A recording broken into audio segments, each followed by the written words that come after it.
fasting, but not really thinking but what you should get from Ramadan. Even though Allah subhanahu wa ta'ala, He Himself already told us, what should you get from Ramadan? What should you get from the fasting? Allah Ta'ala said in the ayah, recited few nights ago by our Imam, the ayah of 183 of Surah Al-Baqarah. Allah Ta'ala said, Ya ayyuhalladina amanu, oh you all of you who have believed. You have believed, then listen. Kutiba alaikumus siyam is obligated upon you fasting. Kama kutiba alal ladina min qablikum, as being obligated upon those who before you. And in the end of the ayah, Allah Ta'ala said, la'allakum tattaqun. May that you all have fear toward Allah, of piety in yourself. Means that the fasting that you are doing past few years and already 13 days past, is actually for you to become a pious person, a person that fear Allah. That is actually not the only objective of fasting. Actually, all your act of worship towards Allah, the objective is that you have piety towards Allah, become pious, become fear towards Allah.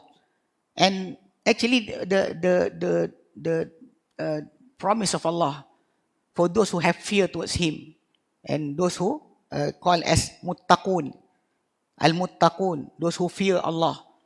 There are so many promises from Allah for them. Among it, like from the beginning of Al-Baqarah, the Allah said, the book, the Allah sent to us, the Quran, Hudan lil muttaqin. It is actually a guidance for those who has piety, who feared Allah.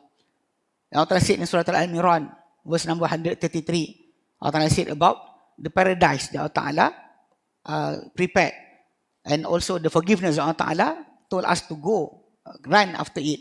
It's actually that's lil muttaqin, being prepared for those who have piety. All the Quran, you open it from the beginning until the end, to emphasize about having fear toward Allah, telling you to be feared towards Allah. But something that you cannot see is you have problem to fear about it. You cannot see it, touch it, feel it, then you cannot have any fear towards it. That is the normal understanding that people have. But Allah subhanahu wa ta'ala actually give us something that is actually so powerful for us to know Him, to understand all His promises, and to have fear towards Him even though we didn't see Him. To understand this, you have to know that we humankind, the way we understand something or have a belief to something, there's three ways Allah Ta'ala give us. One is called ilmul yakin. You know, you have belief to something just because of listening to it, listen about it, and you have the feeling or the understanding, and also the yakin about that thing, assurance that thing exists by just listening. Or secondly, ainul yakin, or thirdly, hakul yakin, really feeling it. You know, you experience it by your own self. Like if I say that a pomegranate in Yemen is so big, a pomegranate weigh a kilo. A pomegranate weigh a kilo. People say, oh, what? We just see something like this. Even from Egypt, is almost 1 kilo, but not 1 kilo. So in Yemen, you can get 1 kilo. So people actually say, oh, maybe Ustaz say something like this, he will not lie. But you don't know. You don't really know. You just say that Ustaz will not lie. I believe it. But inside your heart, there's still doubt. But Allah subhanahu wa ta'ala making you can understand that things and become assured when you found few students that went to Yemen, study there, telling you the same information. Everybody is saying that pomegranate in Yemen, a kilo, a fruit of it is a kilo, 1,000 grams. You hear from a student came back from Yemen who was from Kedah or from Kelantan, from Terengganu, or even Indonesia, from Thailand. You listening continuously, the yakin, the feeling of confidence about that story will become ilmul yakin. Even though you didn't see it, you didn't taste it. You can get good information, just going to Yemen and see at the market, the people weighing that pomegranate in front of you. You say, I see it by my own eyes. This is ainul yakin. Seeing is believing. But and you bought the pomegranate, you cut it and you eat it. I'm not telling about the information. I ate the pomegranate weighing 1 kilo per fruit. So this type of understanding is actually a normal way for you to learn anything in this world. So Allah subhanahu wa ta'ala telling you to fear Him. Have a piety to become fear towards Allah. But the problem is you don't know how. So Allah subhanahu wa ta'ala is giving you the way by ilmul yakin. Not by ainul yakin, not by hakul yakin. You know, you assured it by listening only. Is enough. If I say, can you believe something you don't see, didn't feel, can you become confident with that thing that I said? Can you? Cannot. Okay. If I say to you, if happened behind us, a snake came out from behind this, a big snake, king cobra. What you all will do? Run away. Okay. Have you been bitten by the snake? Have you seen anybody bitten by a snake and die? Not listen, seeing in front of your eyes. Then why you run away? Why did you run away? Because the information is enough. Your father is dangerous. The government says it's dangerous. The National Geographic says it's dangerous. You run away, even though you've never been bitten by a snake. That's the way that Allah Ta'ala want you to feel about Him. So when He give you all this obligation, and He said clearly in the Surah Al-Baqarah verse number 183, that la'allakum tattaqun. La'allakum tattaqun, may you become, have a pious person, or have a fear towards Allah. How can you fear Allah when you're not seeing Him? So this is the way that Allah Ta'ala give you in all the obligation. Allah Ta'ala said in Surah Al-Baqarah verse number 21. 21 Allah Ta'ala said, Ya ayuhan nasu ubudu rabbakum alladhi khalaqakum. O humankind, O all people, ubudu, worship your God, your Lord, who created you. Walladhina min qablikum, and created whoever before you. Worship Him for what? La'allakum tattaqun. May that you have fear toward Him, or have become a pious person. So it's actually when you are fasting, doing your obligation towards Allah, you actually combining two things. First, the act of Islam, the prayer, the fasting, the zakah, the alms that you pay, the hajj. But combining with it, the iman. Why you are doing it? Because of Allah.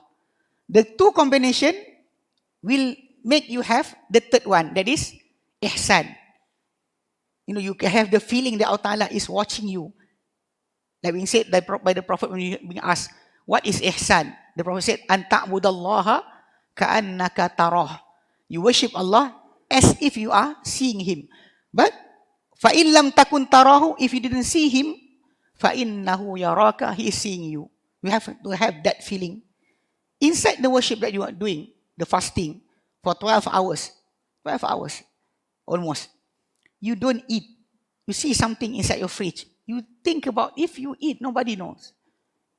Nobody knows. You gargle the water for wudu and you drink 30% of it or 70%. Nobody knows. Seriously, nobody knows. I'm telling you because when we were small in primary school, some of our friends is doing that.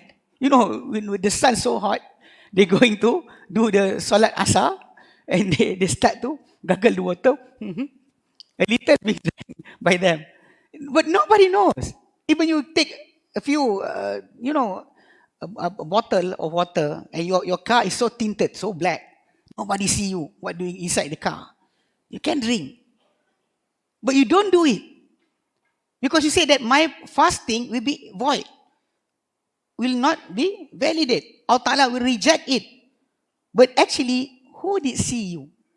Who saw you about that? Nobody. You actually living everything because of Allah. That is the way you learn. That is the thing that you should get inside Ramadan. When you enter Ramadan, that Allah Ta'ala said, لَعَلَّكُمْ تَتَّقُونَ, and that is actually what He said, the act of worship. It's the same, like the prayer that you are doing. Allah Ta'ala give you the prayer. The rukun, you know, all the rukun, the standing, the rukuk, the i'tidal, the sujud, is seen by anybody. If you lack anything there, people will see you. And before entering the prayer, if you don't wear clothes, people will saw you. We see you, huh? Not valid. You have any things, any najis on your body, on your place of prayer. Actually, people will know. You are not facing the Qiblah. People will know. But among that all things, Allah Ta'ala made one thing, nobody know. Serious, nobody know. And you can lie about that. But people normally, you see in the prayer of Jum'ah, you know, people came late to the prayer. The Imam already finished the khutbah. And people actually queuing up to take wudu. This guy came, Imam already make the takbir, first raka'ah. If he wait, he will pass the second raka'ah and cannot pray Jum'ah. So what will he do?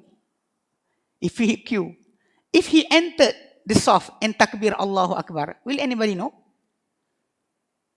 But he can do that, you know. He can do that. But we see people actually queuing up, waiting to take wudu. Why? Because your prayer will not be validated without wudu. But you can lie. But why didn't you lie? Because your prayer will not be validated, void. But the problem is you have to ask, who knows that? Who knows? Allah. Only Allah knows. That is actually one of the biggest things that you should get inside Ramadan. Whenever you fast, you don't do something, remember, it's not because our friend is seeing me, my friend will say something to me. No, don't worry about that. Worry about Allah. Because worrying what Allah Ta'ala know, what is inside your heart, what you do with your body, what you say with your tongue, what your eyes gaze to any places you gaze inside your phone. Nobody will know. You inside your own room, you gaze something there, the TikTok, everything is there. So if you just follow one after another, nobody knows. But you close your phone. Why? Because of Allah is seeing you. Allah is listening, whatever you say, and Allah knowing whatever inside your heart. That is the thing that being called as taqwa. That is piety. That is the thing that being trained for you inside Ramadan, or even inside all the good deeds or obligatory deeds that Allah told you to do. Because in Surah Al-Ankabut, the man normally will listen, will hear this ayah, verse number 45. The Imam will announce it before he came down from the mimbar. He said, "Wa aqimis salah, inna salata tanha anil fahsya'i wal munkar." Do the prayer. Verily, prayer will stop you, will stop from fahsya, anything is dirty or non unmoral thing. Wal munkar, and everything is forbidden by Allah. How can the prayer stop? Like I said, when you have the feeling Allah Ta'ala is seeing you, watching you, you will, outside the prayer, will be the same as inside the prayer, continuously. That is the thing that you should get.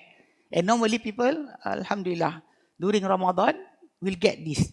And some people will ask, Ustaz, how can I know my fasting in Ramadan benefiting me? I get whatever being told by Allah. Then you can test it during Shawwal. The first day of Shawwal, you can see your attitude during the day. Before in Ramadan, every time you listen to the adhan, you will go out quickly, go to the mosque, want to pray. And anything you see inside the television, astaghfirullah, astaghfirullah. But in the day of Shawwal, if you don't get that unsettling feeling when you are doing something wrong, then you should cry. because you have failed. For 1 month, Allah Ta'ala train you to feel that He is watching you, listening you, hearing you. But suddenly you enter Shawwal, nothing is there. If you have that feeling, you know, you do something wrong, you, astaghfirullah, Allah Ta'ala will count me for this. Then smile.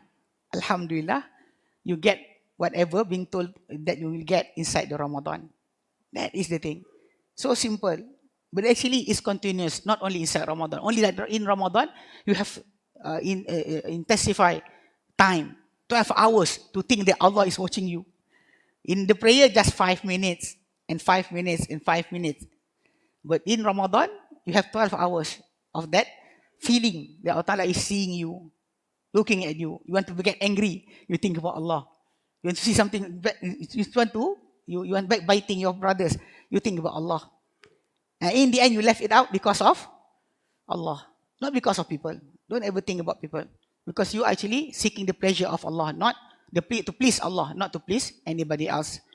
So inshallah, may Allah Ta'ala help us to get that feeling, to have piety, to make us a more feared people towards Allah. Because nobody in the last day is more noble in the sight of Allah than the most pious. Allah Ta'ala said in the Surah Al-Hujurat, verse number 13, Allah Ta'ala said, Inna akramakum indallahi atqakum. Indeed, that the most noble among you in the sight of Allah is the most pious, the most feared towards Allah among you.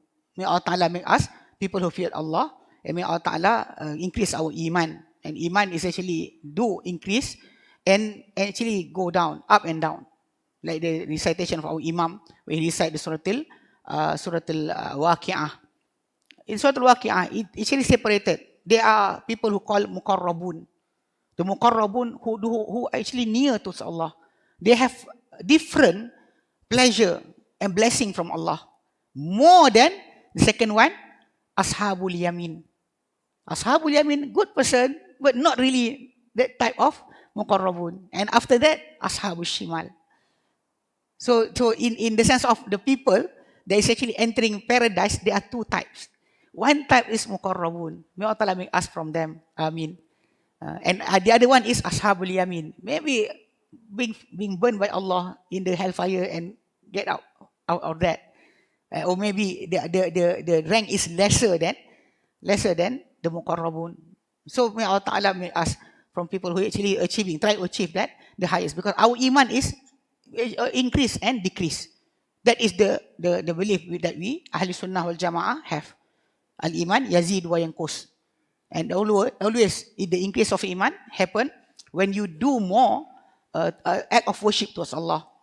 Gather among people that will remind you, this is wrong, akhi. Because people these days, they say that don't say I am holier than thou. It's actually not about you are holier than others. It's about reminding each other. Reminding each other. You see something wrong with your brother, you say, my brother is wrong. Or the other reminding you, say Alhamdulillah, thank you for reminding me. Because Allah Ta'ala will always send somebody to remind us. So being in a group, a jama'ah, is actually a blessing from Allah. So Wallahu a'lam, stop here. Wa sallallahu ala Muhammadin wa sallam alhamdulillah rabbil alamin. Subhanakallahumma bihamdika ashhadu an la ilaha illa anta